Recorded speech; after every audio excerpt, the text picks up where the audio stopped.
uyu mwanya rero tugira twinjire mu ijambo ry'Imana. Reka bashire hariya umutwe w'ijambo ry'Imana turi wige. Hanyuma abazi Kinyarwanda musome mu Kinyarwanda, abazi Icyongereza musome mu Cyongereza, abazi Igifaransa musome mu Gifaransa. Abazi Igifaransa, abazi Icyongereza n'Igifaransa. Rimwe kabiri gatatu.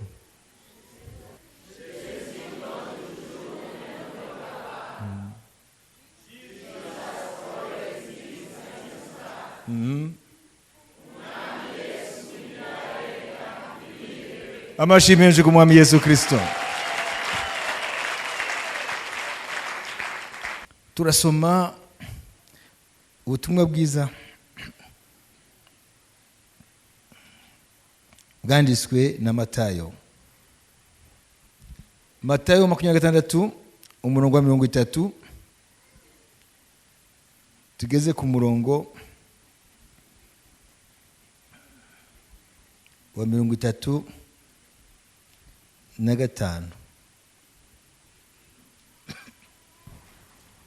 Maze Yesu arababwira ati, mwebwe mwese iri joro ibyanjye birabahemuza, kuko byanditswe ngo nzakubita umungeri umukumbi w'intama usandare. Ariko nimara kuzurwa nzababanziriza kujya i Galilaya. Maze Petero aramusubiza ati, nubwo bose ibyawe biri bubagushe, njyeweho ntabwo bizangusha. Yesu aramubwira ati, ndakubwira ukuri yuko muri iri joro inkoko itarabika uri bunyihakane gatatu. Petero aramubwira ati, naho byatuma mpfana nawe, nabwo sindi bukwihakane na hato. N'abandi bigishwa bose bavuga batyo.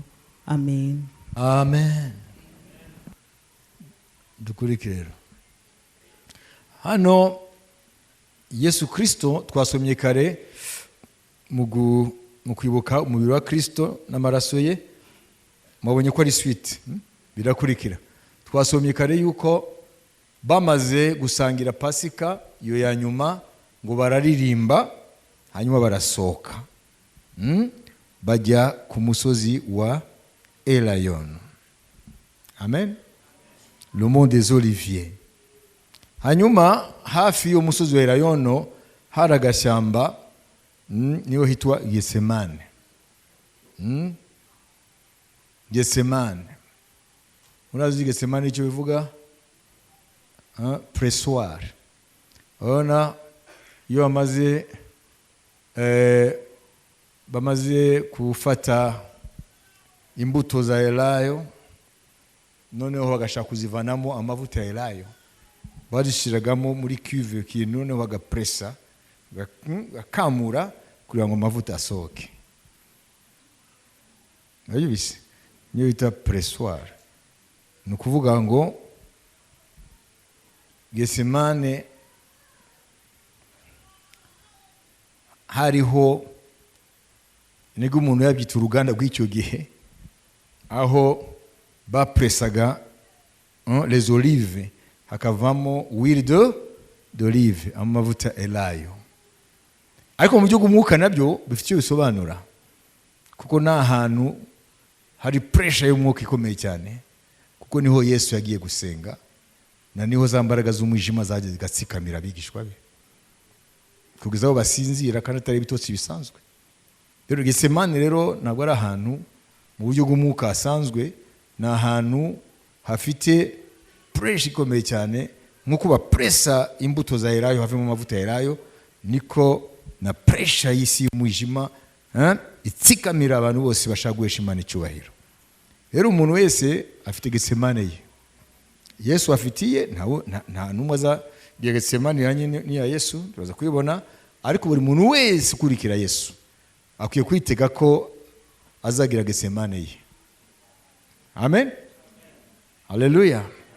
Getsemane niho benshi rero batsindirwa, kuko Getsemane igihe cyose, haleluya, iba ari ahantu kugeragezwa.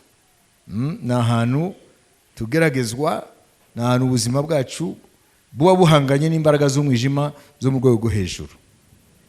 Bamaze rero kuririmba rero barasohoka bava muri cya cyumba bari barimo, bahita bajya ku musozi wa Elayono. Hanyuma hafi aho hariho jardin, hariho ubusitani. Bagezeyo rero Yesu arababwira ari amagambo twumvise yuko iryo joro ibye biri busitaze benshi, kuko handitswe ngo bazakubita umushumba nyuma intama zitatanye. Iryo jambo ryari rihari. Yesu rero ababwira ibyo basanzwe bafite muri Bibiliya yabo, isano rya kera, kuko ubuhanuzi bwari buhari. Hanyuma ubuhanuzi bwari buhari muri Zakariya, bumaze imyaka 500 na Yesu rero ahita avuga aya magambo. Nsome muri Zakariya 13:7. Byuka wa nkota we, urwane n'umushumba wanjye, urwane n'umuntu mugenzi wanjye, ni ko Uwiteka Nyiringabo avuga. Kubita umwungeri intama zisandare, kandi n'abato nzabashyiraho ukuboko kwanjye. Amen. Iri jambo ryari rihari muri Bibiliya, mu gitabo cy'umuhanuzi Zakariya. Zakariya cyo kimwe na Hagayi n'abahanuzi b'inyuma y'ubunyage. Murumva ko rero ni ubuhanuzi bwari bumaze hafi 600. Noneho Yesu avuga aya magambo ari ababwira ba Petero kugira ngo byerekane ko ibyamuvuzweho muri Zakariya bisohore. Niwe mushumba ari bukubitwe, none intama zigatatana. Murumva ko nta kimwe cyabaye kuri Yesu kitanditswe mbere yuko biba. Imana ishimwe. Hanyuma amaze kuvuga ibyo rero aravuga ati nimara kuzuka nzababanziriza i Galilaya. Kuko hano bari Yerusalemu ni Yudaya, ariko bo ni abanyagalilaya, bo baturuka Galilaya. Impamvu Yesu bamwita ngo Yesu umunya Galilaya, kuko Nazareti ni mu bice bya Galilaya. Hanyuma aravuga ati namara kuzuka azabanziriza i Galilaya. Petero aravuga ati mwami, nubwo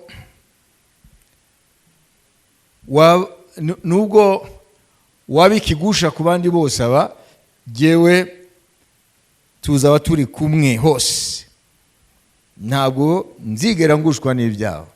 Mu ijambo rimwe, nubwo aba batatana bahunga bakureka, jewe tuzagumana. Uyu ni Petero, Simoni mwene Yona. Kandi turahamya ko ibyo yavugaga byari mu mutima we, ntabwo byari uburyarya. Yesu aravuga ati nukuri mubwiye ko iri joro, ko ni muri iryo joro yafashwe, iri joro inkoko itarabika uzaba wanyakanye 3.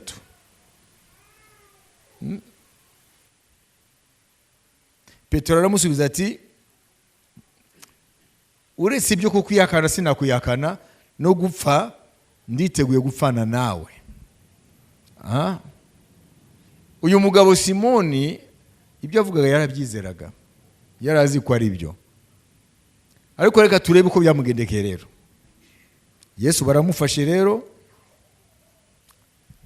tumve rero Petero nimba yakomeye ku ijambo, ku isezerano yahaye umwami.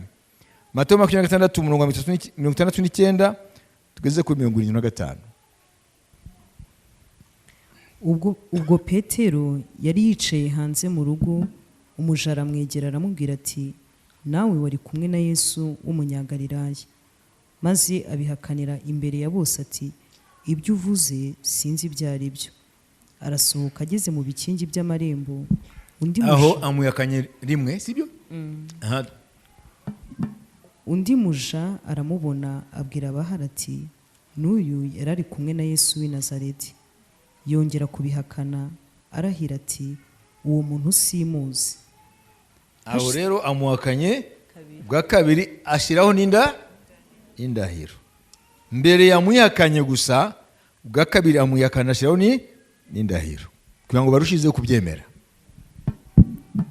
Hashize umwanya muto, abari bahagaze aho baraza babwira Petero bati, ni ukuri nawe uri umwe muri bo, ndetse n'imvugo yawe irakumenyekanishije. Maze atangira kwivuma no kurahira ati, uwo muntu simuzi. Muri ako kanya inkoko irabika. Petero yibuka ijambo Yesu yari yavuze ati, inkoko itarabika uri bunyihakane gatatu. Arasohoka ararira cyane. Amen. Amen. Il pleura amèrement. Hano murebe ubuhanuzi bwa Yesu, ijambo rya Yesu kuri Petero ukuntu ryasohoye umwanya muto cyane. Petero yarakurikiye Yesu mu gihe abandi batatanye baragenda, Petero we yamugiye inyuma. Ariko hageze rero mu kigeragezo gikomeye, bavuga bati nawe uri umwigishwa we, nawe wari kumwe na Yesu mu Munyagalilaya. Aramwihakana. Hanyuma mu wundi mwanya haza undi mugaragu w'umutambyi mukuru, nawe aramubwira ati nawe wari kumwe na Yesu w'i Nazareti. Aramwihakana ashiraho n'indahiro, ararahira ati simuzi. Mu nyuma baraho baraza ati wowe kandi wowe, uriya wa kabiri yavuze ati n'imvugo yawe irabyerekana. Hanyuma noneho abari baraho baraza baramwegera, babwira Petero ati by'ukuri wowe uri kumwe wari kumwe na Yesu w'i Nazareti n'abantu be, ngo kuko imvugo yawe irabyerekanye. Uwo ni wa gatatu, n'aba gatatu. Aha rero abonye babaye benshi, ntabwo yamwihakanye gusa, ntabwo yarahiye gusa, ashyiraho n'ibyo mu Gifaransa les imprécations. Imprécation ni kuvuga ngo, aravuga ngo akivuma. Ni ukuvuga faire des imprécations.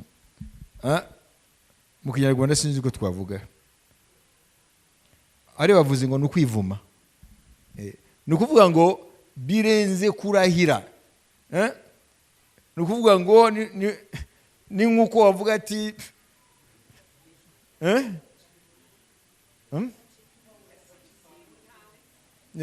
ntawe nzi, ndakabura mama na papa, ndakabura umwana wanjye w'imfura, nzapfe ndi umukene. Ibyo byose Petero arabizana kugira ngo gusa akize ubugingo bwe. Amaze kumwihakana inshuro ya gatatu, ngo inkoko irabika. Yibuka ijambo Yesu yavuze, inkoko itarabika uzaba umaze kunyihakana gatatu. Nyuma Yesu Kristo amaze gupfa ku musaraba, amaze no gushyirwa mu mva, hanyuma umunsi ugira gatatu arazuka. Amaze kuzuka yiyereka Mariya Magdalene imbere, hanyuma mu nyuma aza kwiyereka abigishwa be. Ariko tuza kusanga abigishwa rero batakiri Yerusalemu, ahubwo barasubiye iwabo i Galilaya. Muribuke ko yavuze ngo nimara kuzuka nzababanziriza Galilaya, ko yari azi yuko bazahita basubira Galilaya, kuko bo ntabwo ari Yerusalemu, bo n'ab'i Galilaya. Basubiye Galilaya basubira he? Basubira aho bahuriye na Yesu bwa mbere, ku nyanja y'i Galilaya. Basubira mu buzima bwabo. Reka dukurikire Petero muri Yohana. Noneho ntakivugira Yerusalemu aho babambye umwami we, ahubwo yasubiye i Galilaya. 21 Yohana 21 umurongo wa mbere. Tubanze tugere 21 tugere ku murongo wa 14. hanyuma y'ibyo yesu yongera kwiyereka abigishwa be ku nyanja ya tiberiya, yerekana atya simoni petero na toma witwa didumo na natanayeli w'i Kana y'i Galilaya na bene zebedayo n'abandi bigishwa babiri bari kumwe. Nuko simoni petero arababwira ati ngiye kuroba. Baramubwira bati natwe turajyana nawe. Barahaguruka bikira mu bwato, ariko bakesha ijoro ari ntacyo bafashe. Umuseke umaze gutambika, Yesu ahagarara mu kibaya cy'inyanja, ariko abigishwa ntibamenya ko ari we. Yesu arababaza ati yemwe bana banjye, mufite icyo kurya? Baramusubiza bati ntacyo. Arababwira ati nimujugunye urushundura iburyo bw'ubwato murafata. Nuko bararujugunya, ntibaba bakibasha kurukurura kuko ifi zari nyinshi. Wa mwigisha Yesu yakundaga abwira Petero ati ni umwami Yesu. Nuko Simoni Petero yumvise ko ari umwami, akenyera umwenda kuko yari yambaye ubusa, yiroha mu nyanja. Ariko babandi bigishwa baza mu bwato, bakura urushundura rurimo ifi, kuko batari kure y'inkombe, ahubwo hari nka mikono 200. Bomotse imusozi, babona umuriro w'amakara n'ifi zokeje ho n'umutsima. Yesu arababwira ati nimuzane ku ifi mumaze gufata. Simoni Petero yikira mu bwato, akurura urushundura imusozi rwuzuye ifi nini 153, ariko nubwo zari nyinshi zityo urushundura ntirwacitse. Amen. Yesu arababwira ati nimuze murye. Ntihagira n'umwe wo muri abo bigishwa be utinyuka kumubaza ati urinde, kuko bari bazi ko ari umwami. Yesu araza yenda umutsima arawubaha, n'ifi nazo azigenza atyo. Ubwo ni ubwa gatatu Yesu abonekera abigishwa be amaze kuzuka. Amen. Amen. N'amashyi menshi ku mwami Yesu Kristo.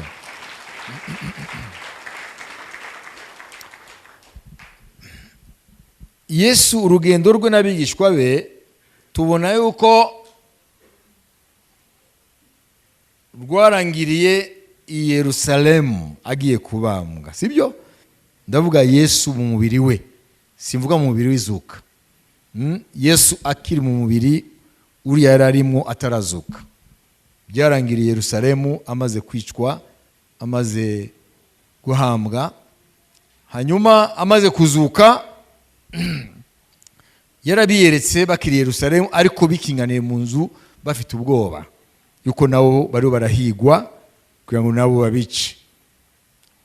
Muribuka ko yigeze kwinjira mu nzu hakinze, amadirisha byose n'imiryango baramubona arinjiye. Arababwira ati shalom shalom shalom, amahoro abane namwe. Muribuka ko Toma mu nyuma ntiyari ahari, agarutse aramubwira ati umwami twamubonye ni muzima. Aravuga ati ntamukozeho akora ku ngovu ze sinshobora kwemera. Yesu arabimenya, yongera kugaruka kubiyereka, none na Toma ahari. Aravuga ati Toma ngwino hano, ahita amenya ko ari we, arapfukama aravuga amagambo abiri, mana yanje kandi mwami wanje, aramuramya. Aho niho Yesu yavuze ngo uyizeye kubera ko wankozeho, yuko wabonye, hahirwa abazizera batarinze kubona. Ubwo rero twebwe twizera Yesu kandi tutamurishira amaso turahiriwe. Amashyi menshi ku mwami Yesu Kristo. Hanyuma noneho nyuma yaho turabona rero ba Petero uko bavuye Yerusalemu bagasubira i Galilaya aho bavuye ntago tubizi, ariko kubera yuko tubaheruka bikingirana, kuko wabazanye Yerusalemu urumva ntago bakiri kumwe mu buryo bugaragara, ni Yesu bakurikiye. Kuba rero tubabona noneho bavugira i Galilaya iwabo, ni ukuvuga ngo ntabwo bagiye bemye mu muhanda, bashobora kuba barayombotse nijoro, bagiye nk'abajura, kubera yuko Yesu icyo gihe ntabwo yari populaire. Yesu yari yabaye ruvumwa, kuko handitswe ngo avumwe umanutse ku giti. Ni ukuvuga ngo umuntu wese wigeze kwafisha ko ari uwa Yesu, ko ari umwigisha wa Kristo, icyo gihe ntabwo byari byoroshye ngo abyerekane. Intumwa rero nimba zaravuye muri Yerusalemu zigasubira Galilaya, biboneka ko bagiye bishe. None bari Galilaya, Petero muzi yuko na bagenzi be nk'aba Yohana, ba Yakobo barabarobye. Aravuga ati ngiye kuroba. Aravuga ati ngiye kuroba. Nabo bari kumwe aravuga ati tujyane. Bakeshijeho baroba ntacyo babonye. Hanyuma mu gitondo mu gihe bariho barakurura imfundura zabo barushe, barikesheje ariko ntacyo bafashe, babona umugabo araje arababwira aya magambo twamaze gusoma. Amen. Arababwira ati bana ntacyo mwafashe, ntacyo kurya. Ati ntacyo. Aravuga ati mujugunye inshundura mu ruhande rw'iburyo bw'ubwato bwanyu. Hanyuma barajugunya, noneho bafata amafi batigeze bafata, bararoba amafi manini 153 barazifata, inshundura nizanacika. Yohana rero niwe wa mbere yavuze ati abwira Petero ati urayizi ni umwami. Amaso ya Yohana arahumuka, amenya ko ari umwami. Aravuga ati ni umwami. Petero ahita reka byose n'ayo mafi, kandi ngo ntacyo yari yambaye, ariruka asanga umwami. Amen. Umwana aravuga ati musubireyo muzane n'aya mafi. Ariko ikintu gitangaje, basanze hariya kuri plage hariya ku musenyi hariho amakara, umuriro, hejuru hariho n'amafi. Ntabwo ari yandi barobye, kuko ntabwo barayageza hanze y'amazi. Ayo mafi wowe nanjye ntabwo twamenya aho yavuye, kuko basanze Yesu ari arabokereza. Yesu yari ku cyotezo.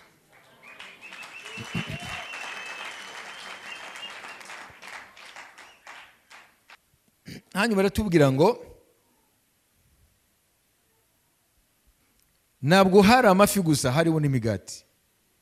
Niyo nayo ntituzi nimba Yesu yaragiye kuyiduka akagura, ariko amafi yari frais nk'ayavuye mu nyanja, ariho arayotsa. Nvuga araho amafi n'umugati. Arabwira ati ari nariya mwarobye muyazane.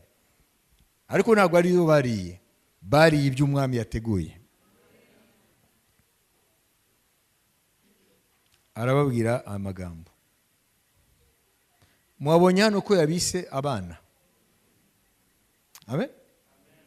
Arababwira ati venez manger, muze murye. Ngo nta numwe yamubajije ngo urinde, kandi bamaze guhishurirwa ko ari Yesu Kristo. Hanyuma ngo Yesu araza afata umugati arawubaha, abaha n'amafi ngo barye, ngo yari inshuro ya gatatu abiyereka. Nubwo intego tutarayigeraho, ariko hano hari isomo dushobora kuvanamo. Iyo tubaye mu buzima butarimo Yesu Kristo, ubuzima buraturusha cyane. Icyo ni cyambere. Icya kabiri, kabone nubwo twagera ku bintu twaruhiye, ntago bivuga ko umwami adashobora kuduha ibintu, amen, mu nzira ye y'igitangaza. Ni kuvuga iyo Yesu avuga ngo mushake mbere na mbere ubwami bw'Imana ukiranuka kwayo, ibyo bindi abisi baruhira so mu ijuru azi ko mubikeneye, ngo azayibaha nk'inyongera. Niwe atumye baroba ku manywa y'ihangu, baroba amafi batigeze baroba, ariko kandi ibyo bagiye kurya ntabwo ari byo bakoreye, ni by'umwami bwe abahaye. Ruvuga ngo umwana w'Imana w'ukuri, urabona hano bari yabwiye ngo bana. Amen. Ngo enfant, n'avez-vous rien à manger? Ara kuri gatanu. Yesu arababaza ati, yemwe bana banjye mufite icyo kurya? Baramusubiza bati, ntacyo. Amen. Hano Yesu rero ariho haravuga muri dimension y'Imana yabo kandi data. Kuko hano ni Yesu wazutse.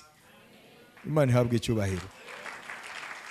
Ntabwo akiri gusa muri ya dimension y'umubiri wa Adamu udafite icyaha yego, ariko ari muri humanite yacu cyangwa mu bumuntu. Hano ni Yesu Kristo amaze kuzuka. Hano rero aravuga nk'Imana yabo, aravuga nka data wo mu ijuru. Niyo mpamvu abise bana banjye. Haleluya. Ngo ntacyo mufite cyo kurya. Arabibajije, ariko yaramaze gutegura ibyo barya. Nubwo abazi byose, abazi n'icyo gukora.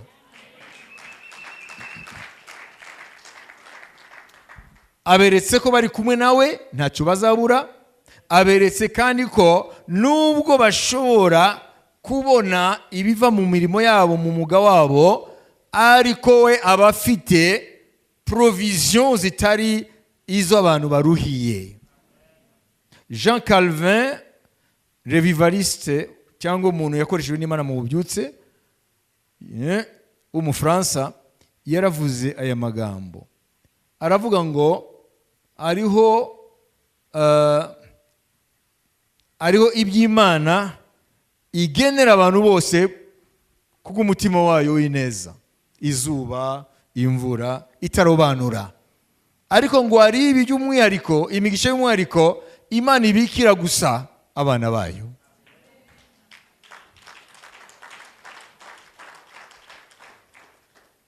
Amen. Yabyise providence générale na providence spécifique.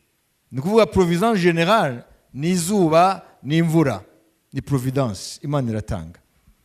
N'abatayizi Imana ijya ibakorera neza, kandi batayizi batari bushime. Ariko abayimenye, abakiri umwami Yesu umwami n'umukiza, bavutse ubwa kabiri, bitwa abana b'Imana. Nko Yohana igice cya mbere kitubwira ngo yaje mube abe bamwakiriye. Amen. Yaje mu isi yaremwe nawe, ariko ntiyamumenya. Ngo ariko abamwakiriye bose yabahaye ubushobozi bwo guhinduka abana b'Imana, nibo bizera izina rye, nibo batabyawe n'ubushake bw'umugabo n'umugore cyangwa ubushake bw'umubiri. Abo babyawe n'Imana binyuze mu ijambo n'Umwuka Wera. Abo rero bitwa ntibakiri abantu b'Imana gusa, ibiremwa by'Imana bitwa abana b'Imana. Rero rero imigisha y'umwihariko Imana ibikiye abana bayo, atari ukuvuga ngo iravangura, kuko imigisha yayo ijya ku babi n'abeza itavangurira ahari, izuba, imvura n'ibindi. Ariko hari imigisha rero Imana ibikiye mu buryo bw'umwihariko, abo yita bana banjye. Haleluya. Iyo rero tushobora kuyibona kuri ya mafi ari ku cyotezo hariya, na ya migati ba Yohana na Petero baje kurya gusa, batigeze baruhira. N'amakara ntago bayatumwe bajye kuyazana, byose basanze biteguye. Si ibyo gusa, baranatamikwa, kuko yafataga amafi akabaha, umugati akabaha, na kimwe bo bakoze kwari kwasama gusa, nyuma bakamira. Ibyo rero nibyo bita imigisha y'Imana y'umwihariko. Iyo rero niyo babandi bazi icyo bita intimité n'Imana, proximité n'Imana, baba hafi y'umutima w'Imana. Imana ishimwe.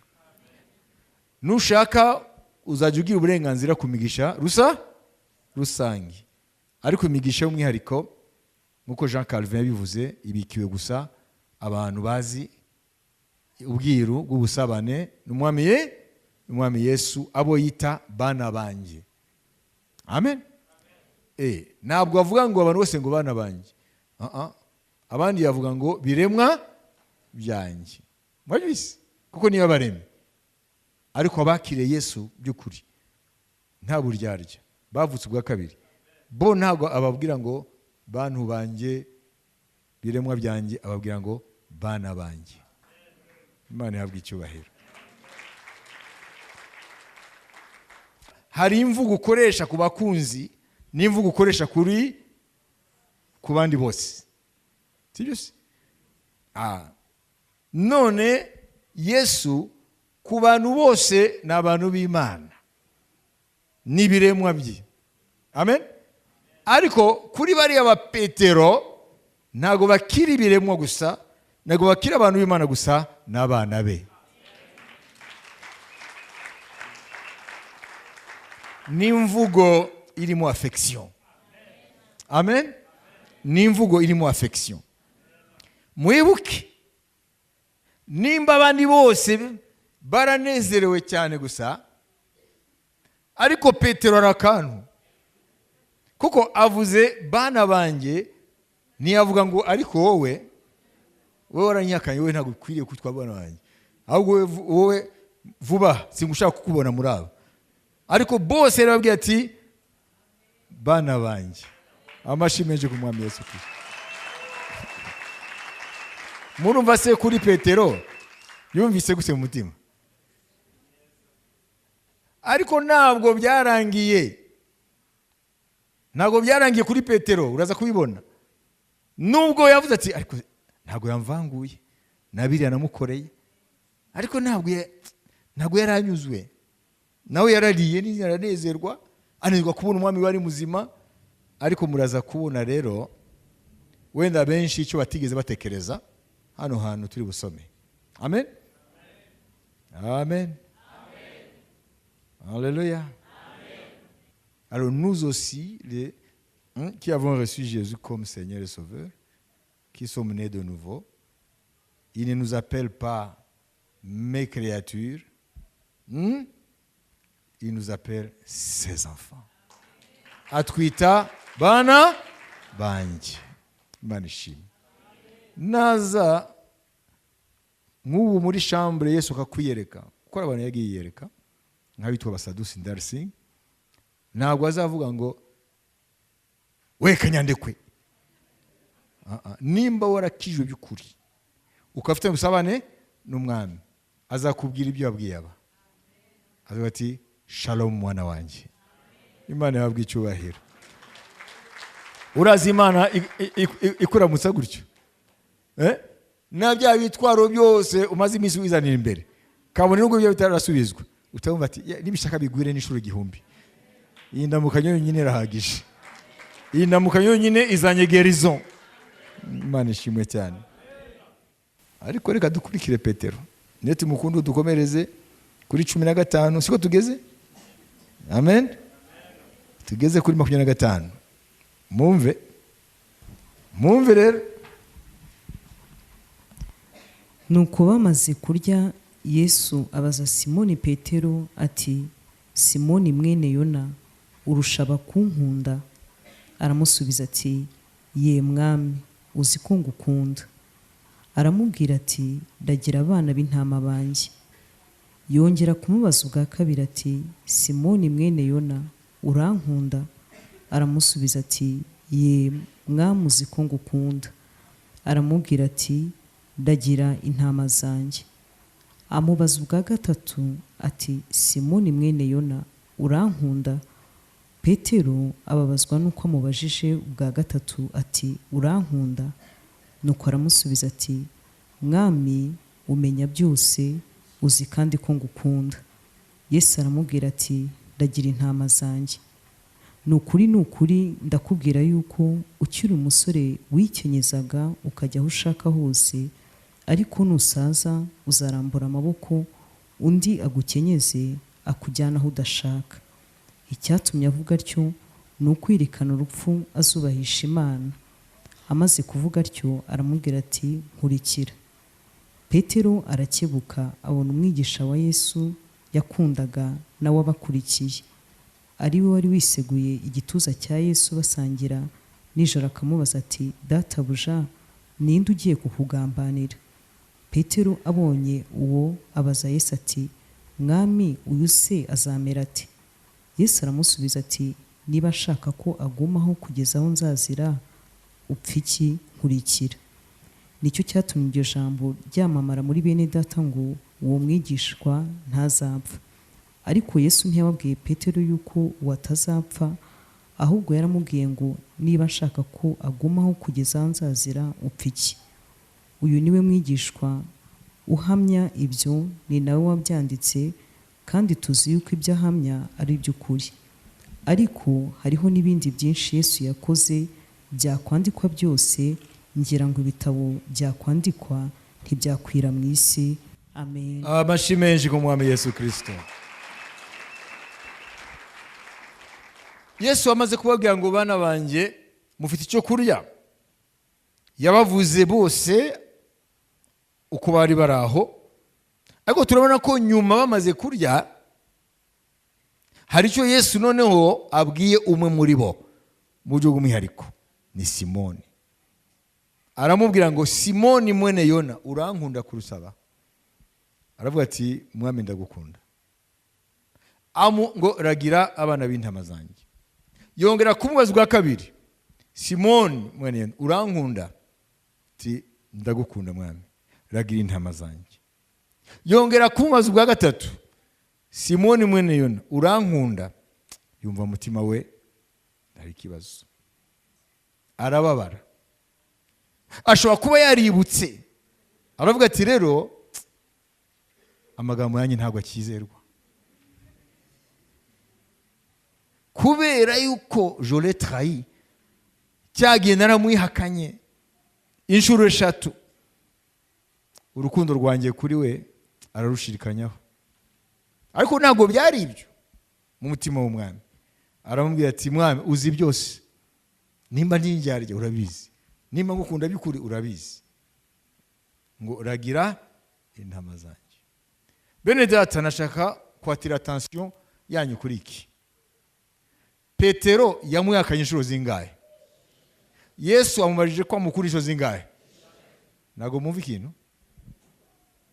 Ni ukuvuga ngo inshuro 3 yamwihakanye, amubajije inshuro 3 ko amukunda. Amen. Si uko Yesu ashidikanya ku rukundo rwa Petero, kuko Yesu ni Imana, ahubwo arashaka ngo buri inshuro yamwihakanye, amen, haleluya, aba ari baba inshuro, amen, amugaragariza ko amukunda, kugira ngo amuhe a new start, amuhe un nouveau départ, amuhe intangiriro nshya. Waranyihakanye rimwe, ariko ndemeye ko unkunda. Wanyihakanye bwa kabiri, ariko n'ubu ndacyemera ko unkunda. Wanyihakanye bwa gatatu, ndacyemera ko unkunda. Biriya byarabaye, amen, ariko ntabwo bihakanya urukundo nkunda. Ntabwo wanyihakanye kuko unyanga, wanyihakanye kubera intege nke za kimuntu. Ariko imbere y'amaso yanjye umeze nkaho utigeze unihakana. Amashyi menshi ku mwami Yesu Kristo. Hano rero turabona yuko Imana yacu ni Imana ya restoration. Ni Imana, ntabwo ari Imana y'inzigo, ntabwo ari Imana y'inzika. Kuko yari kuvuga ati rero murabona ko uyu mugabo yanyihakanye, ntabwo akwiye kuba mu ntumwa zanjye, ntabwo abikwiriye. Uko niko benshi twari gukora. Ariko Yesu Kristo yeretse Petero yuko kabone nubwo amwihakanye inshuro 3, amen, ariko ntabwo yicuza umuhamagaro n'impano ze. Amashyi menshi ku mwami Yesu Kristo.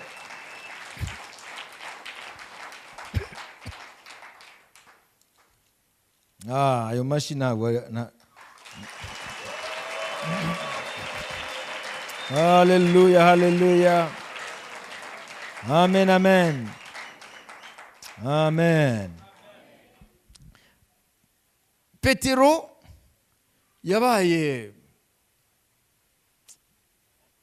yarahungabanye gato yumvise ko amubaza ibibazo. ese ntabwo yizera ko muri uramugize ukuri?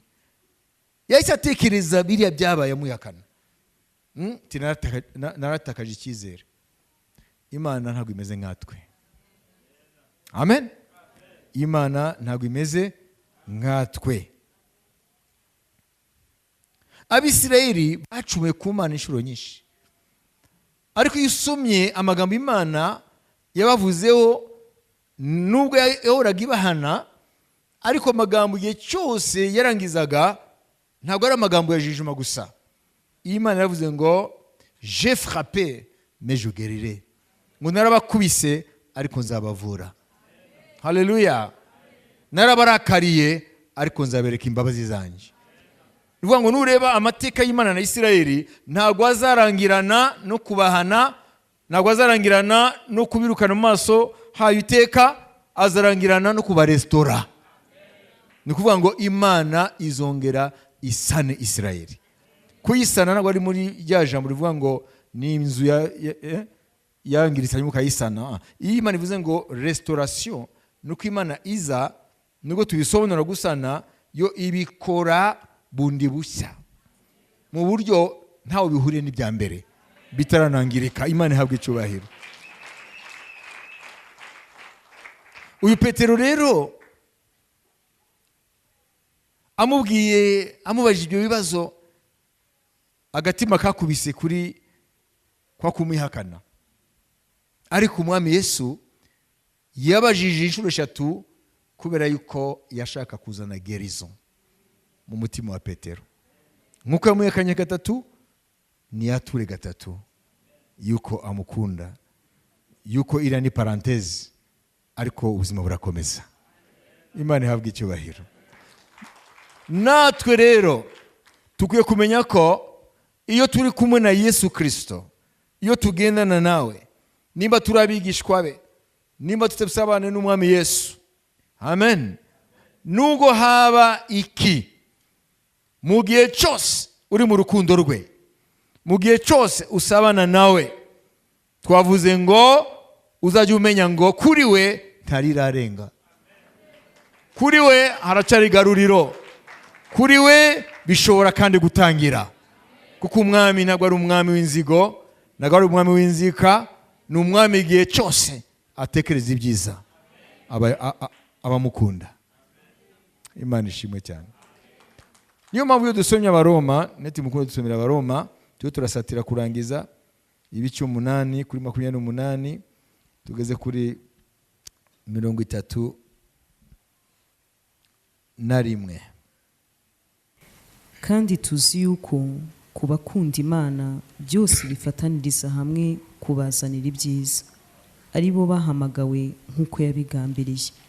Kuko abo yamenye kera yabatoranirije kera gushushanywa n'ishusho y'umwana wayo, kugira ngo abe imfura muri bene se benshi.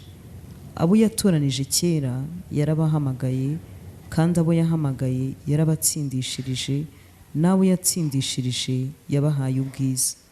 None ubwo bimeze bityo tuvuga iki? Ubwo Imana iri mu ruhande rwacu, umubisha wacu ninde? Amen. Reka maze gambo tuyasubiremo tuyatekerezeho. Dusomere. Kandi tuzi yuko ku bakunda Imana byose bifataniriza hamwe kubazanira ibyiza, ari bo bahamagawe nk'uko yabigambiriye. Kuko abo yamenye kera yabatoranije kera gushushanywa n'ishusho y'umwana wayo, kugira ngo abe imfura muri bene se benshi. Abo yatoranije kera yarabahamagaye, kandi abo yahamagaye yarabatsindishirije, n'abo yatsindishirije yabahaye ubwiza. None ubwo bimeze bityo tuvuga iki? Ubwo Imana iri mu ruhande rwacu, umubisha wacu ninde? Amen. Amen. Ntabwo Imana yavuze ngo byose, ngo nukorere byose bifatanyiriza hamwe kuzanira ibyiza ku batigeze banyihakana. Ni kuvuga, nous savons du reste que toutes choses concourent au bien de ceux qui aiment Dieu.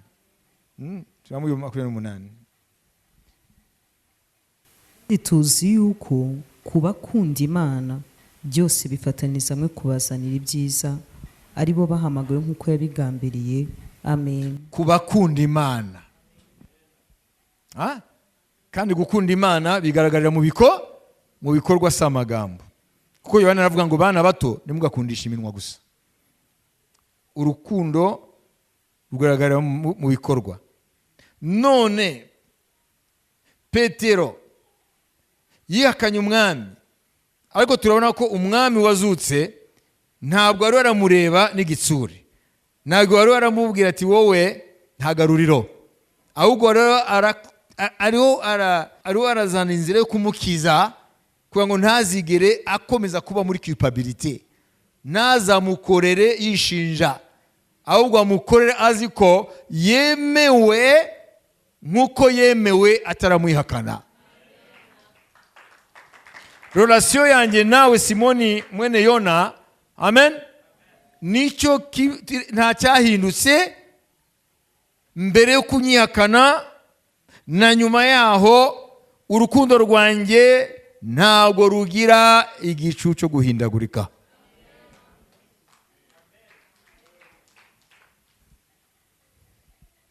Kubera iki?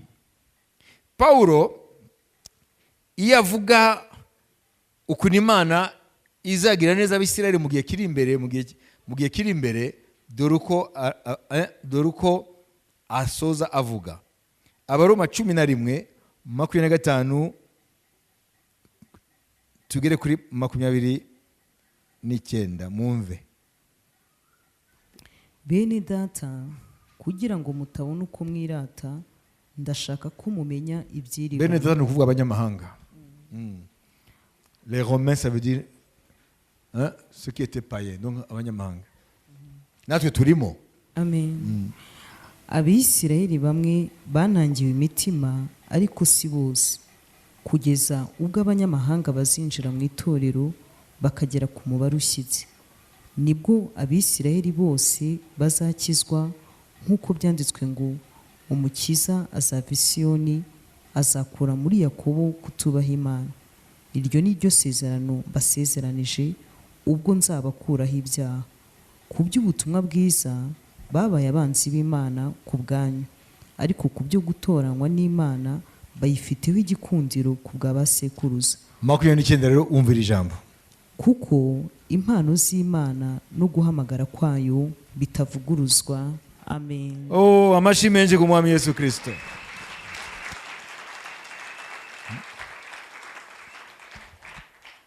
Nimba Imana yarahamagaye Petero, haleluya, kandi yaramuhamagaye, ntago bivuguruzwa. Ngo Imana mu Kifaransa baravuga ngo car Dieu ne se répand pas de ses dons et de son appel. Ntago Imana yicuza ati ndicuza impamvu namuhamagaye. Ntago Imana yicuza impano yahaye abantu, ahubwo abantu nibo batamenya umutima w'Imana, bakibaza ko Imana imeze nk'abantu, ko Imana igira inzika, ko Imana igira inzigo. Imana ntabwo ihindagurika nkatwe. Yakobo yaranditse ngo car en lui il n'y a aucun nombre de variations, ngo muri yo nta gicu cyo guhindagurika. Ni twebwe amaso yacu ahita ahindura Imana uko twayibonaga. Ni ukuvuga ngo iyo umuntu ari mu buzima abona yuko butanejeje Imana, yibaza ko Imana yahindutse. Ni amaso yawe ayihindura. Imana ntabwo igihinduka. Imana ihabwa icyubahiro. Na niyo mpamvu Imana yavuze ngo mwabana b'Isirayeli mwe, ngo sinifuza urupfu rw'umunyabyaha, sinifuza urupfu rw'umuntu, ahubwo icyo mwifuriza nuko ahindukira akabaho. Uyu munsi rero ijambo ry'Imana rije kutubwira yuko kubahamagawe n'Imana muri Kristo Yesu, nk'uko ba Petero bahamagawe, uko ubuzima bwawe bumeze kose wicika intege, kuko Imana iyo aba ari Imana y'inzigo, iba ari Imana ibika souvenir mbi, Imana yari gukura Petero muri liste y'intumwa. Ariko Imana aho kugira ngo Imana imurebe nabi, ahubwo Imana yatangiye mu bwenge bwayo inzira ya gerison ya Petero. Wanyihakanye gatatu, ariko nashaka ko watura urukundo nkunda gatatu, bigaragaze yuko uko wankundaga, amen, ndabizi, kabone n'urwanyuzemo ibihe by'umwijima yo kunyakana, ariko ndacyemera yuko nkunda. Relation yanjye nawe aho nishingiye, ntabwo ndi Imana ihindagurika. Naguhamagaye nkuzi, nari nzi ko uri igikorwa cyanjye cyakozwe mu ibumba. Ntabwo uri Imana, uri umuntu, uri ibumba. Iyo bavuze ibumba bavuga fragilité de la nature humaine, bavuga ko umuntu ari fragile. Haleluya. Ntabwo Imana izi ko turi des surhommes, ntabwo Imana ijya duhamagaye turi aba supermen. Imana duhamagaye ituzi, irabizi yuko turi bene Adamu, irabizi yuko turi inzabya z'ibumba. Ibyo ntabwo Imana ibyibagirwa. Ntabwo Imana izakwifuza yuko ukora ibintu nka marayika. Oya, marayika atigeze acumura. Ndavuga abamarayika bari mu ruhande rw'Imana. Imana iguhamagara ikuzi ko uri umuntu utuye mu mubiri witwa urwabya rw'ibumba. Imana ihabwa icyubahiro. Ntabwo Imana ishaka ko tuba mu byaha no mu ntege nke, kuko muri Kristo ni Imana iduha imbaraga, ariko Imana iratuzi kurusha uko twizi twebwe. Na niyo mpamvu Imana ivuga ngo mu kugendana nanjye ntabwo niyo bagiza yuko uri umwana w'umuntu, igikuru nuko ukomeza kunkunda, ntuzigere wihindagurika. Haleluya. Igikuru imbere y'Imana ni ukuyikunda. Imana ihabwa icyubahiro. Ngo byose bifataniza hamwe kuzanira ibyiza abatigeze bihakana Imana, abatigeze bagwa, abatigeze basubira inyuma, ngo ariko abakunda Imana. Imana ihabwa icyubahiro. Amashyi menshi ku Mwami Yesu Kristo. Nubwo washikirwa n'ingorane bigashikaho ukora ibitanezeza Imana bitaguturutseho, ukwiye kubwira Imana ngo Mana ndababaye kubera ibi n'ibi n'ibi n'ibi, amen, birambabaje, sinifuza no kubisubiramo, ariko urazi ko ngukunda. Kuko ntabwo Petero yakoze biriya kumwihakana ariko adakunda Mwami. Byarabaye, ariko ntabwo byahinduye umutima yakundaga Yesu Kristo, urukundo yamukundaga. None uyu munsi Imana iratubaza, ese murankunda? Urankunda? Nimba ushobora gusubiza nka Petero nta buryarya, ukaba uzi yuko mu bakunda Imana, Imana nawe ikubaramo. Imana irakubwira rero, nimba urukundo nkunda ruri mu mutima wawe, amen, haleluya, tuzagendana kugeza ku iherezo, kabone nubwo hashobora kunyuramo ibyo nita l'eclipse du soleil cyangwa ubwira kabiri. Iyo bavuze l'eclipse de la foi babigereranya n'ubwira kabiri. Aburahamu yarahamagawe nk'umugabo wo kwizera, kandi twitwa abana ba Aburahamu kubwo kwizera, ariko ubuzima bwe ntabwo bwabaye gutya gusa, hagiye bwagize gutya. Ubuzima bwe yarigiye bwagize ubwira kabiri mu byerekeye kwizera. Ni ryari? Igihe amanuka muri Egiputa akabwira Sara ngo hariya uzavuge kuri mushiki wanjye, kabone nubwo yari mushikiwe kuri nde? Kuri se, ntabwo basangiye ba nyina, wayibise. Ariko muri icyo gihe byaremerwaga, barabanaga, barashingiranaga. Ni ukuvuga ngo uzavuge kuri mushiki wanjye kugira ngo ntibanyice kuko uri mwiza. Hanyuma ikindi gihe abwira na Abimeleki, aravuga ati rero banavuye muri Egiputa, aravuga ati rero uyu Abimeleki yaramufashe Sara ngo amugire umugore, Imana iramubuza nijoro. Hanyuma Imana imaze kumubuza iramubwira iti ntukore kuri uwo mugore, umugabo we n'umuhanuzi wanjye. Izo nkuru mwarazisomye. Hanyuma Abimeleki rero bukeye arabaza Aburahamu kubera ko washatse kuncumuza imbere y'Imana, kuko njye nabikoze ntabizi, wavuze ko nzi ko ari mushiki wawe. Aburahamu amubwira ijambo rikomeye ngo impamvu nabikoze nuko nari nzi ko muri iki gihugu nta kubaha Imana, yuko muzanyica. Ni ukuvuga ngo rero kubaha Imana, haleluya, kubaha Imana nicyo kintu gikuru kurusha ibindi, kubera yuko Aburahamu bati iki gihugu iyo bacubahaga Imana ntabwo nari gutinya yuko bazatwara umugore wanjye, ariko kubera ko batubaha Imana bazamutwara nyuma banyice. Urumva yuko Aburahamu yari azi ko kubaha Imana nicyo kimenyetso gikuru cy'ahantu hari ubuzima. Ngo je savais que dans ce pays il n'y a point de crainte de Dieu. Niyo mpamvu none mu gusoza rero ukiye kumenya iri jambo, Imana iraduhamagara, iduhamagara ituzi nature yacu, iduhamagara izi nature yacu, iduhamagara izi ko turi bene Adamu, ibiremwa by'intege nke, ariko ikatubwira ko tukwiye kugendera imbere yayo dukiranuka. Amen. Icyifuzo cyayo nuko tugenda imbere yayo dukiranuka nk'ubwoko bwayo, ariko ntabwo yiyobagiza ko bishoboka ko umuntu ashobora guhura n'ingorane hanyuma agakora ibyangwa n'Imana. Ariko icyo gihe bibaye atari uko byabaye ku bwende bw'umuntu, Imana iravuga ngo iyo umuntu ayigarutseho akihana, ntabwo Imana ihindura uko yamubonaga. Niyo mpamvu Imana ivuga ngo kubakunda Imana byose fatanyiriza mu kuzanira ibyiza. Amashyi menshi ku Mwana.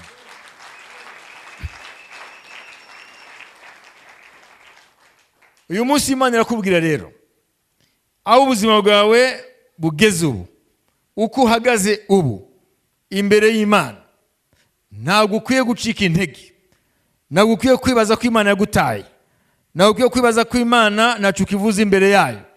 Uko biri kose Imana irakubwira ngo hamwe na Yesu Kristo ntarirarenga.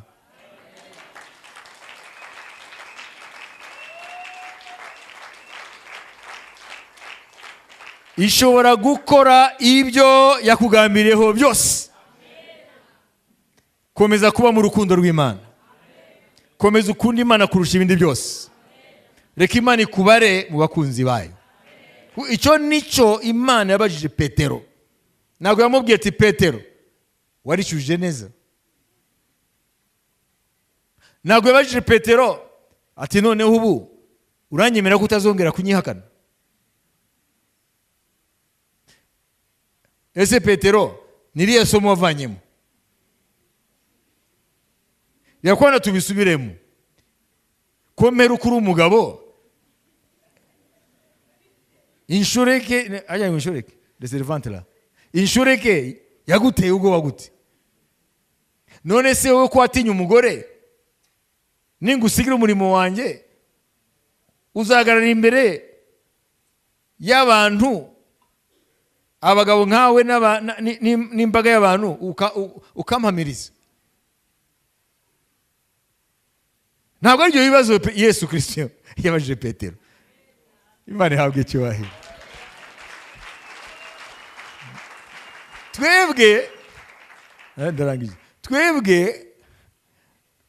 Twebwe dutanga imbabazi sous condition. Ndakubabarira ariko je vais te pardonner sous condition, à condition que. Niyo mpamvu byaje ngo à condition que. Urongeye Imana iratandukanye natwe.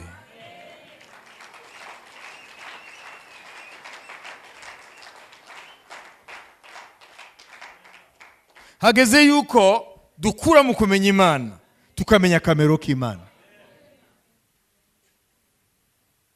Umenye umunsi Imana ntikunda ubuzima bw'icyaha, ariko Imana ikunda umunyabyaha. Imana ntabwo ikunda ko abana bayo batagenda barushizaho gukiranuka, kuko niyo ntego y'Imana muri Kristo. Aburahamu Imana yamubwiye ngo marche devant moi sois intègre, gendera imbere yanjye utunganye. Ariko turabona ko byagiye bimugora, ariko nubwo byamugoye umugambi w'Imana kuri we warasohojwe. Turebe mu kurangiza, munyemere tuvuge ijambo rimwe, mumve n'ijambo Imana yabwiye Aburahamu mbere yuko Imana amen imuha umugisha. Mubyumve hano 20 itangiriro, mumve ijambo yamubwiye, turigereranye n'ibyo Yesu yabwiye Petero, hanyuma dusenge. 22 umurongo wa 12. Aramubwira ati ntukoze ukuboko kuri uwo muhungu, ntugire icyo umutwara, kuko ubumenye yuko wubaha Imana, kuko utanyimye umwana wawe w'ikinege. Amen. Amen. Ahogeze kuri 18.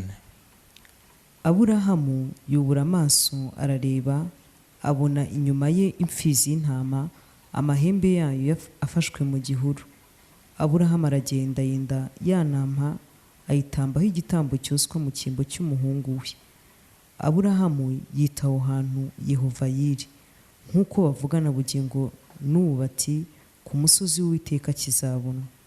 Maze marayika w'Uwiteka arongera ahamagara Aburahamu ari mu ijoro, aramubwira ati ndirahiye ni ko Uwiteka avuga, ubwo ungejeje utyo ntunyime umwana wawe w'ikinege, yuko no kuguha umugisha nzaguha umugisha, no kugwiza nzagwiza urubyaro rwawe, ruhwane n'inyenyeri zo mu ijuru, kandi ruhwane n'umusenyi wo mu kibaya cy'inyanja, kandi ruzahindura amarembo y'ababisha barwo.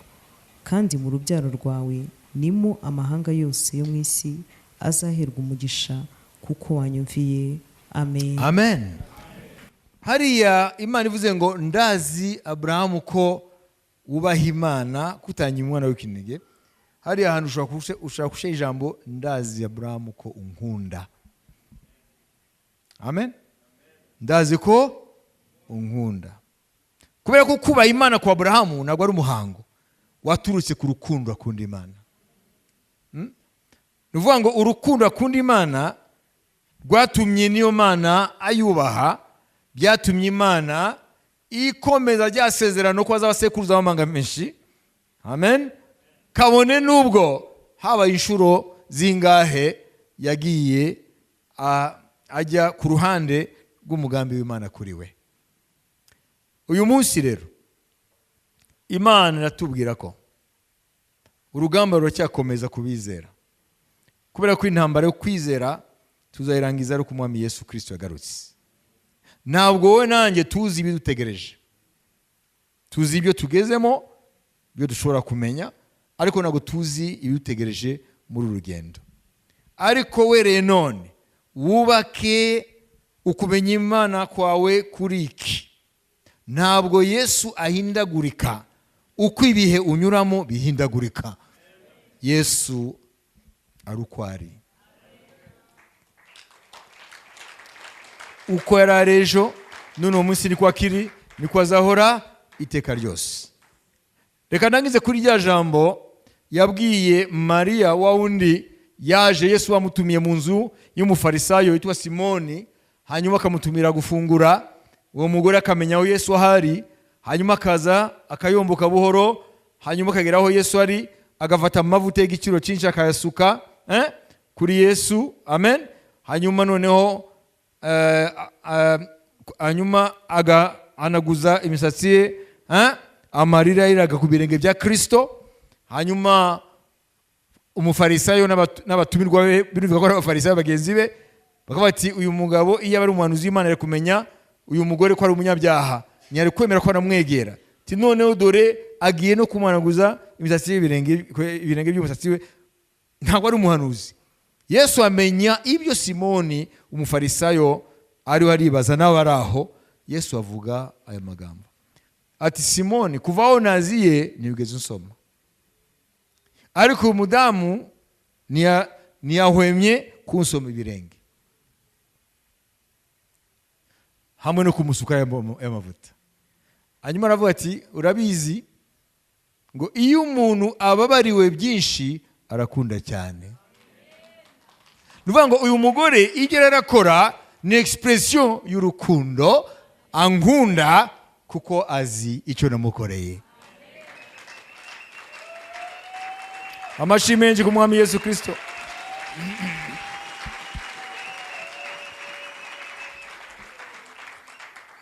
Iyo umenye iby'Imana yagukoreye mu gutanga Yesu Kristo ku bwawe, nta cyatuma urukundo rwawe ruba rwinshi kuri yo. Urukundo ukunda Imana ukwiye kurutekerezaho unagereranya n'iby'Imana yakoze mu kukwereka kwigukunda. Kuba Imana yaratanze Yesu, nubifate mu bwinshi ngo Imana yatanze umwana wayo kugira ngo abisi bacu, umenye ngo Yesu yatanzwe ku bwanjye.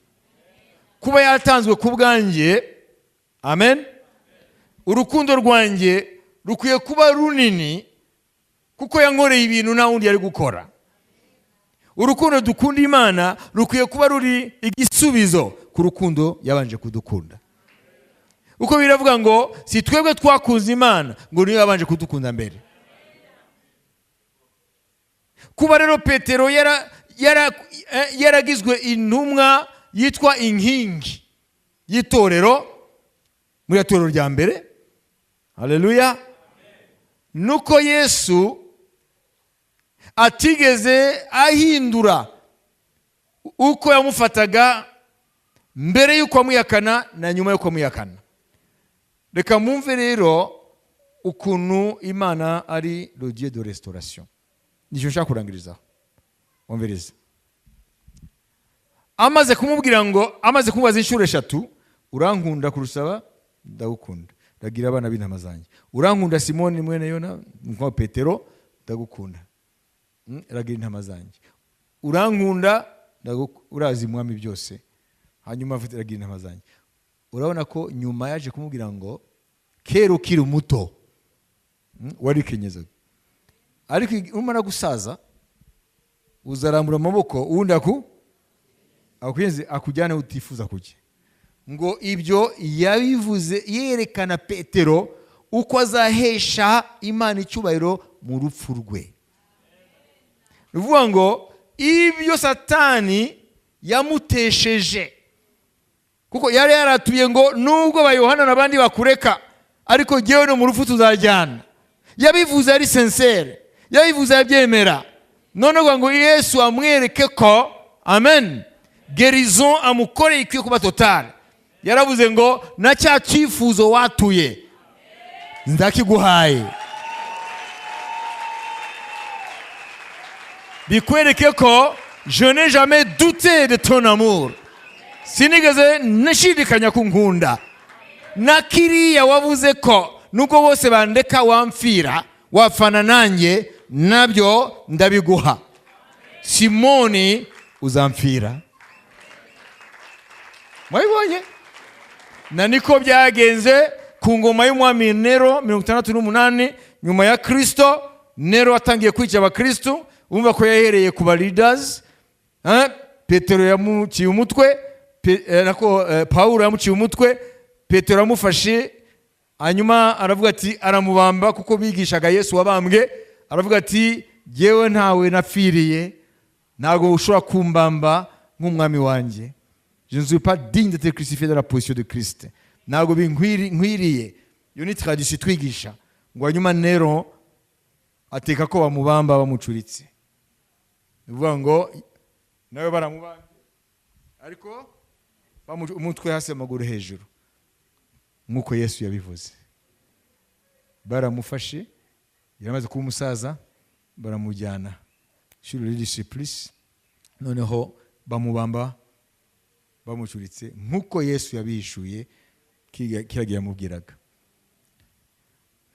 Ndibaza ko Petero bariho baramubamba cyangwa bamufashe, sinibaza ko yigeze yicuza, ahubwo aravuze ati icyo nari nasezereye umwami wanjye noneho ndagisohoje.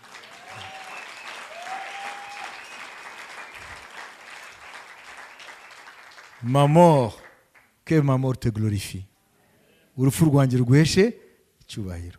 Petero rero mu rupfu rwe, haleluya, yakomeje kuba wa wundi watuye ngo nubwo bakureka jyewe no mu rupfu tuzajyana. Iyo ni restauration totale. Haleluya. Ntabwo yigeze apfa nk'ikigwari, yapfuye nk'intwari ya Yesu Kristo. Na nibyo yatuye, hanyuma mu nyuma byaje kumugora, ariko yari yabyatuye ivuye mu mutima. None rero mwene data, umwami Yesu arakubwira ngo ntiwihebe ibyo wanyuramo byose, nuko ku mutima ntutinye, ntushidikanye. Yesu nahinduka, urukundo ukunda cyari rwa rundi, komeza nawe umukunde. Icyo tuzi Bibiliya ivuga kuri Yesu Kristo, haleluya, nta na rimwe azavuga ngo byarenze. Umwami Yesu kuri we ntarirarenga.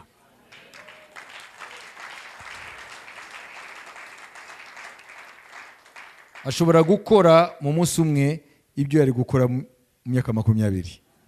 Ashobora gukora mu munsi umwe ibyo yakora mu myaka 100. Haleluya. Ntabwo Yesu azigera kubwira ngo yuze ejo hashize nari gukora ibi. Yesu Kristo niwe ameteriza ibihe n'imyanya, kuko niwe mugenga w'ibihe n'imyanya. Uyu munsi rero Imana irakubwiye ngo ntabwo Imana ikunda ibyaha, ntabwo Imana ikunda intege nke, ariko Imana ikunda umutima uyikunda. Haleluya. Kandi nizabura gusohoza ibyo yagambiriye. Gatunamike imitwe yacu. Yesu arakubwira ngo ntarirarenga. Unyizere. Unyizere, ndacyari wa wundi. Unyizere, ndacyagukunda. Unyizere, ndacyafite imigisha myinshi in store mu bubiko bwanjye. Ntago ndi umwana w'umuntu ngo mpindagurike.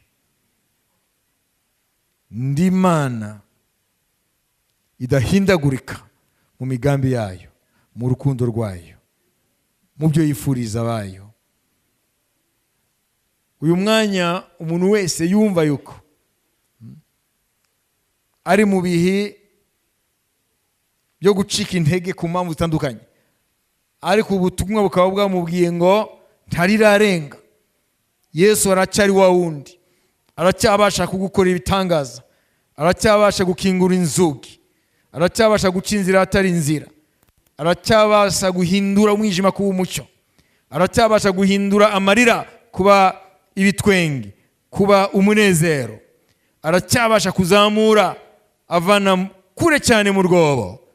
Yesu arakubwira ngo ntarirarenga, n'uyu munsi ndacyagukunda, kandi nshaka kugukiza, nshaka kukuzamura, nshaka kukwagura, nshaka kugukoresha ibikomeye n'ibihambaye. Zamura ukuboko kwawe nimba wumva ko hari ibihe urimo ukeneye ko Yesu Kristo gutabara. Imana ishimwe. Ndabona ari benshi, abo bazamuye mushobora guhaguruka hanyuma dusenge. Nawe uri hano ukaba utarakira umwami Yesu nk'umwami n'umukiza, Yesu aragukunda, yaragupfiriye, ntabwo ashaka ko warimbuka. Utera intambwe uzana imbere kugira ngo umwakire nk'umwami n'umukiza, ntabwo azigera gukoza isoni. Yesu arakurinda ntupfire mu byaha, kubera yuko azi ikiguzi yatanze ku bwawe. Utarakira Yesu Kristo nk'umwami n'umukiza, atera intambwe hano imbere, tumusengere kugira ngo ave hano afite agakiza ka Yesu Kristo, nawe atangire kugendana n'umwami nk'uko Petero yagendanye nawe. Wowe ukeneye intervention y'Imana uyu munsi, zamura amaboko yawe uyu mwanya. Ariko kutarakizwa we araza hano imbere kugira ngo tumusengere yakire agakiza. Uvuga uti mwami Yesu, ndagushima, uri Imana y'urukundo, ntabwo uri umwana w'umuntu ngo uhindagurike hamwe n'ibihe. Petero waramukunze atarakwihakana, wakomeze kumukunda amaze kukwihakana. Ibyo nibyo byamushoboje kuba mu muhamagaro no gusohoza icyo wamuhamagariye, icyo wamuremeye. Uri Imana isa n'ibyangiritse. Ndakweretse ubugingo bwanjye. Ni byinshi byamuhungabanije, ni byinshi byatumye nshidikanya, ariko izi nkuru za Petero zindememo umutima. Ndizera ko kugendana nawe nta na rimwe nzigera mvuga ngo ntakigishobotse. Hamwe nawe Mwami ntabwo rirarenga. Urashobora gutangira bundi bushya igihe cyose umuntu akikwiringiye, akikwizera, akigukunda. Ndakweretse ubuzima bwanjye bwa none. Uzane umucyo Mwami mu mwijima wanjye. Uzane ibisubizo mu bibazo bindimo. Uzane amahoro mu mwanya wo guhungabana. Uzane inzira nshya mbere yanjye. Uri Imana, ndi umwana w'umuntu. Umbabarire guhindagurika kwanjye kenshi, ariko uyu munsi ndakwizeye. Uri Imana ya Petero, uri Imana yanjye. Nturobanura abantu ku butoni mu mahanga yose. Abakubaha, abagukunda urabemera. Ngwino Mwami Yesu, ume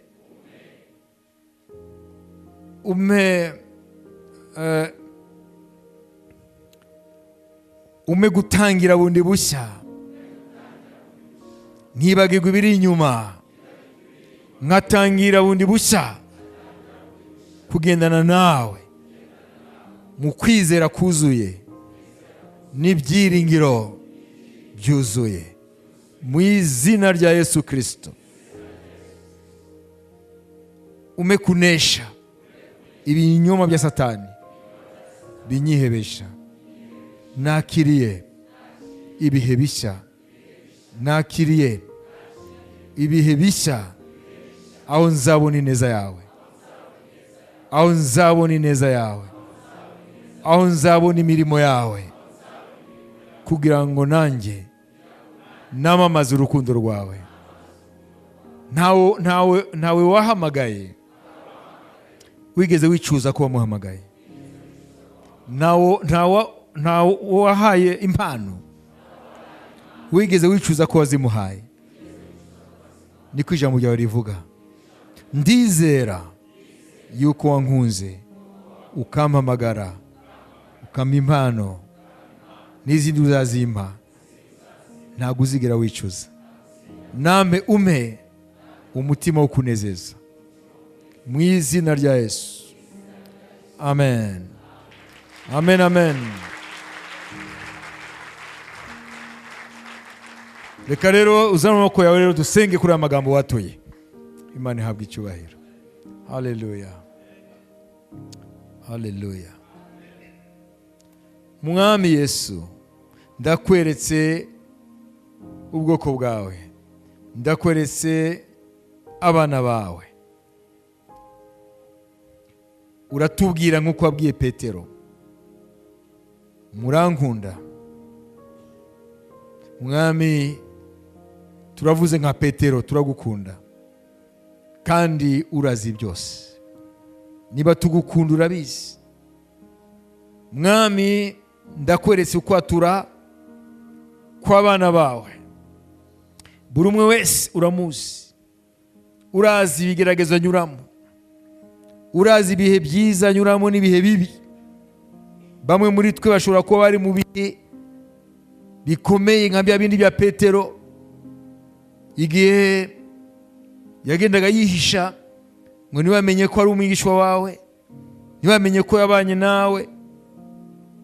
Yagiye ahisha identite ye, yabaye mu bihe by'umwijima w'icuraburindi muri rya joro kwa Kayafa. Ariko Mwami, ntabwo wigeze umutererana.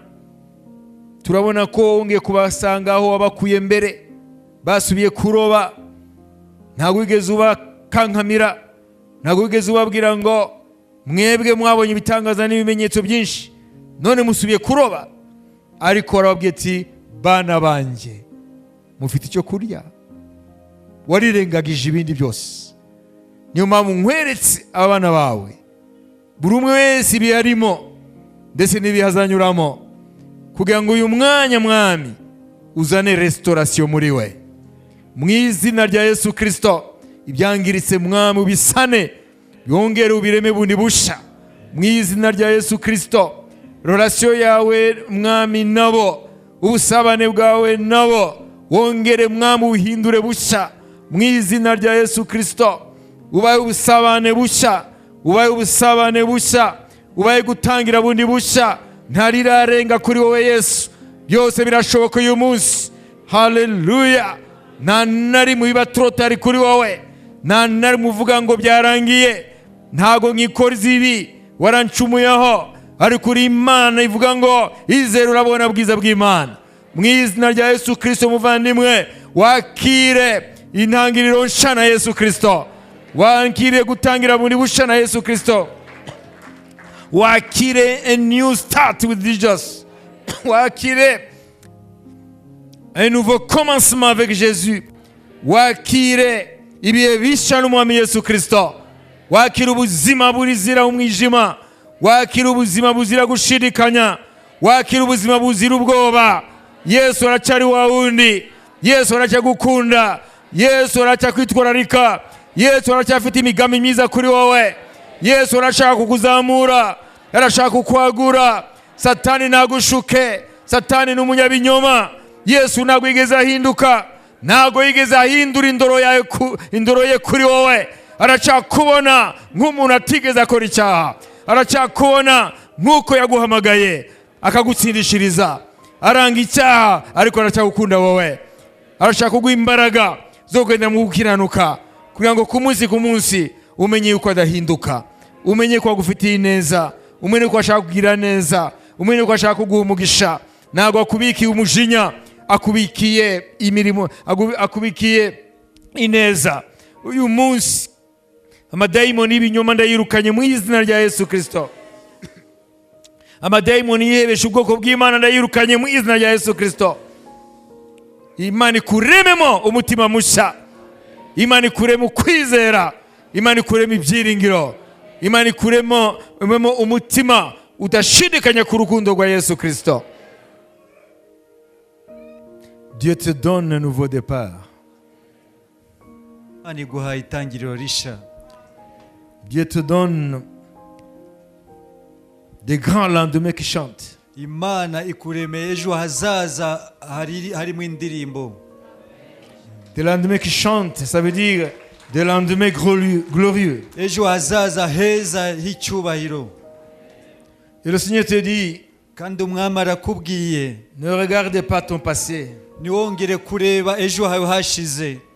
Voici, je fais toutes choses nouvelles. Dore ndarema ibintu byose bisha. Je ne veux pas ta destruction. Nago ngushakira ikibi. Je veux ton édification. Ndashaka kugukomeza. Je t'appelle pour la gloire. Nguhamagariye ubwiza n'icyubahiro. Et non pas pour la honte. Ntabwo ari ugukorwa n'isoni. Écoute mon enfant.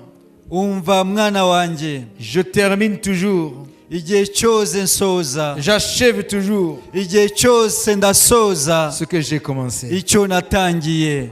J'ai commencé cette bonne œuvre en toi. Natangiye umurimo mwiza muri wowe. Quelles que soient tes péripéties. Hamwe n'ibihe bitandukanye ugenda unyura mu manuka uzamuka. J'achèverai ce que j'ai commencé. Zasoza icyo natangije. Garde le cap. Komeza utumbire imbere. Garde le cap, ne tourne pas. Komeza utumbire imbere we guhindukira. Ce que j'ai dit à Pierre, ibyo nabwiye Petero, je te le dis à toi aussi. Nawe ndabikubwiye. Garde ton amour envers moi. Rinda urukundo umfitiye. Ne perds pas ton premier amour. We gutakaza urukundo rwawe rwa mbere. Comme l'église d'Éphèse. Nk'itorero rya Efeso. Souviens-toi d'où tu es tombé. Wibuke aho wavuye ukagwa. Prends courage et prends-toi. Ukomere. Prends courage et répands-toi. ukomere wihane, Fais les œuvres, fais les œuvres premières. wongere ukore imirimo nk'iya mbere, Retourne à ton premier amour. ugaruke ku rukundo rwawe rwa mbere, Parce que je n'ai pas changé envers toi. kuko ntago nigeze mpinduka kuri wowe. Mon amour sera toujours avec toi. Urukundo rwanjye ruzakomeza kuba kuri wowe, Parce que je t'aime d'un amour éternel. kuko nkukunda urukundo ruhoraho. Les montagnes peuvent chanceler, Imisozi ishobora gukurwaho, peuvent chanceler. imisozi ishobora kunyeganyega, Mais mon amour ne chancellera pas. ariko urukundo rwanjye ntiruzigera runyeganyega. Mon amour ne s'éloignera pas de toi. Urukundo rwanjye ruzakomeza kuri wowe, Mon amour ne s'éloignera pas de toi. urukundo rwanjye ntago ruzaba kure yawe, Mon amour sera toujours avec toi. urukundo rwanjye ruzahora ruri kumwe nawe. Garde ton cœur plus que tout. Garde ton cœur plus que tout. Rinda umutima wawe kuruta ibindi byose birindwa, Que ton amour grandisse. urukundo rwawe rukure. Sache que je ne change jamais. Umenye yuko ntajya mpinduka, Je reste le même. nguma ndi wa wundi. Les temps changent. Ibihe birahinduka, Les circonstances changent. ibihe bitandukanye birahinduka, Les hommes changent. abantu barahinduka, Mais mon amour ariko urukundo ne rwanjye change jamais. ntago ruhinduka. Je t'aime Ndagukunda et je t'aimerai toujours. kandi nzahora nkukunda. Quels que soient les temps d'épreuve, Ibihe by'ibigeragezo uko bizaba bimeze kose, garde en toi cette vérité. gumana muri wowe uko kuri. Mon amour Ku rukundo ne rwanjye dépend pas des circonstances. ntabwo rushingira ku bihe uri kunyuramo. Je t'aime parce que je t'aime. Ndagukunda kuko nkukunda. Mon amour est intrinsèque. Urukundo rwanjye Mon amour est intrinsèque. urukundo rwanjye ruhuye n'uwo ndiwe. Intrinsèque, ça veut dire que ça ne dépend pas des facteurs extérieurs. ntabwo rushingira ku biri hanze. Je t'aime Ndagukunda parce que je t'aime. kuko nkukunda. Je t'ai appelé Naraguhamagaye parmi des milliers mu bihumbi parce que je t'aime. kuko nkukunda, Et je t'aime kandi ndagukunda indépendamment bidashingiye de ce que tu es, ce que tu fais. ku byo ukora. Je n'aime pas le péché. ntabwo nkunda Je suis icyaha, un Dieu juste. ndi Imana ikiranuka, Mais mon amour ariko urukundo ne rwanjye dépend pas ntabwo de rushingira ce que tu es, ce que tu fais. ku byo ukora. Tu es ce que tu es. uri we, Et je t'aime ndagukunda tel que tu es. uko uri. Je ne me suis pas trompé. Je ne me suis pas trompé ntabwo nigeze nibesha lorsque je t'ai appelé. igihe naguhamagaraga, Parce que kubera je ko t'ai connu nakumenye avant tout le temps. mbere y'ibihe byose. Je t'ai connu avant toute création. Nakumenye byose bitararemwa, Et je t'ai choisi. kandi naragutoranyije, Et je t'ai prédestiné. kandi nagutoranyije kera. C'est pourquoi je t'ai appelé. Niyo mpamvu naguhamagaye, Et je t'ai justifié kandi et naragutsindishirije, glorifié. nguha ubwiza. Mes desseins pour toi Imigambi yanjye kuri wowe ne chancelleront jamais. ntabwo izigera ihinduka. J'ai des bons projets pour toi. Nkufitiye imigambi myiza, J'ai des bons projets pour toi. nkufitiye imigambi myiza. Je ne nourris pas de pensées de haine envers toi. Ntabwo muri njye nkugambiriraho ibibi, Mais je nourris toujours ariko igihe cyose nibwira de kuri bons wowe projets pour toi. imigambi myiza Te kuri faire wowe, du bien. kukugirira neza, T'élargir. kukwagura, Te bénir. kuguha Te umugisha, fortifier. kuguha imbaraga, T'édifier. kugukomeza, Te faire une source de bénédiction pour les autres. kuguhindura isoko y'umugisha ku bandi. Garde ma parole. Rinda ijambo Marche ryanjye, dans l'intégrité. gendera mu gukiranuka, Mais ne doute jamais ariko ntiwuzigere de ce ushidikanya que je suis. ku cyo ndicyo. Un Dieu d'amour, Imana y'urukundo, de compassion Imana et y'imbabazi de miséricorde. ni neza. Quoique je ne prends pas le coupable pour innocent, Nubwo ntita umunyabyaha nk'umukiranutsi, quoique je ne prends pas le coupable pour innocent, nubwo ntafata umunyabyaha mwite umukiranutsi, mais je suis un Dieu compatissant, ariko ndi Imana y'imbabazi, lent à la colère, itinda kurakara, riche en bonté. ntuzuye kugira neza. Écoute mon enfant, Wumva mwana wanjye, je te conserve mon amour nkurindiye urukundo rwanjye et je te conserve mes bontés. n'ineza yanjye, Je te conserve mes bontés. nkurindiye ineza yanjye. Tu devrais voir Je ferai voir mes bontés. nzakwereka ineza yanjye. L'avenir radieux pour toi. Ejo hawe hazaza ni heza Si tu marches devant moi, nungendera imbere dans la yanjye soumission mu guca bugufi et dans ma dépendance. no kugenda unyishingikirizaho. Je ne fais exception de personne. Ntago ntoranya ku butoni. Ce que j'ai dit à Simon Pierre, Ibyo nabwiye Simoni Petero je te le dis à toi aussi. nawe ndabikubwiye. Amen. Amen. Amen, amen. Amen.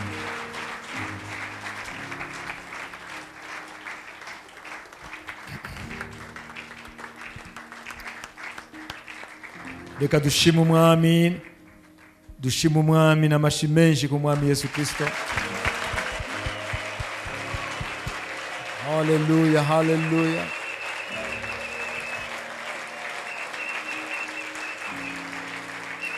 Hallelujah. Amen.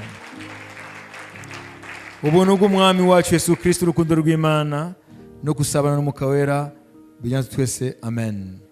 Shalom, shalom. Duhana umugisha w'Imana.